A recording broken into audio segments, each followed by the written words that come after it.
In the 1970s, with the liberty of everything, freedom of everything, and don't get hung up on anything, and you're free to this, free to that.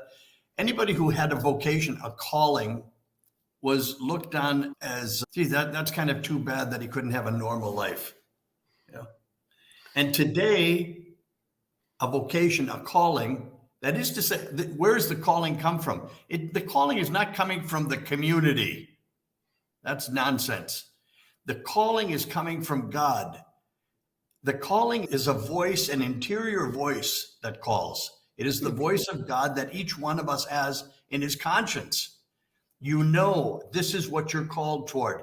You grow in that knowledge. You're not born with, you just know. It happens over time, and you answer that calling. Today, that calling is mocked. It's simply mocked. It's a mockery.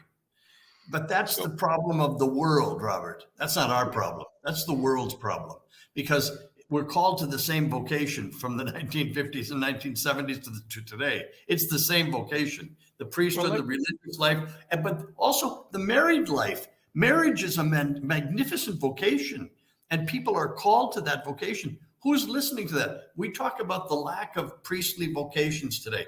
The lack of priestly vocations. How about the lack of married vocations? How about that? This is outrageous, you know? Well, yeah, what you've referred to is the calling. It's as if we have to have ears that can hear a voice from eternity speak to us and say, if you come toward this voice, you will fulfill your deepest nature. And you heard that calling and you became a priest. I wonder if you can describe how you heard that call. And you start to laugh. No, I can sure tell you how I heard it. I heard it in St. Peter's Square at about midnight.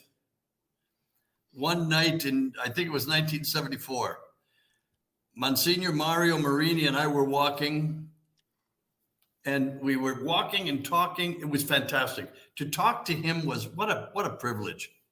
I mean, really, what a privilege to have somebody like that in your life. Anyway, we went over the Ponte Sant'Angelo, and we're coming up to the Via della Conciliazione and into St. Peter's Square. And the bell rang out 11 o'clock at night. I remember that. And at that time, I was giving him my general confession.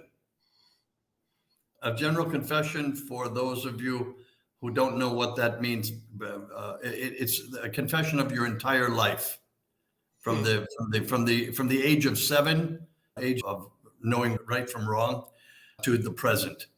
So it's a general confession. When I'd finished, it took a while. He had great patience with me. We were in St. Peter's Square. He gave me and there was no one else in the square. It was absolutely beautiful. Absolutely beautiful. Just the dim lights on.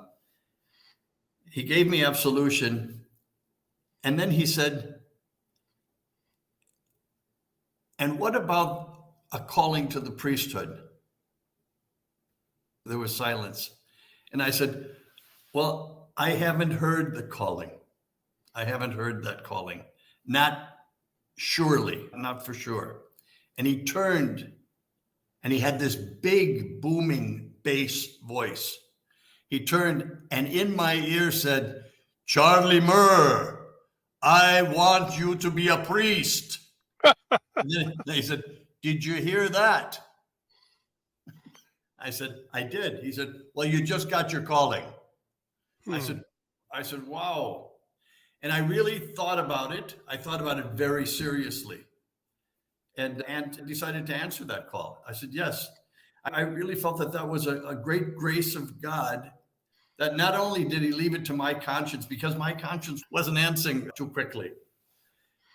Okay. He actually got this man to be his own voice.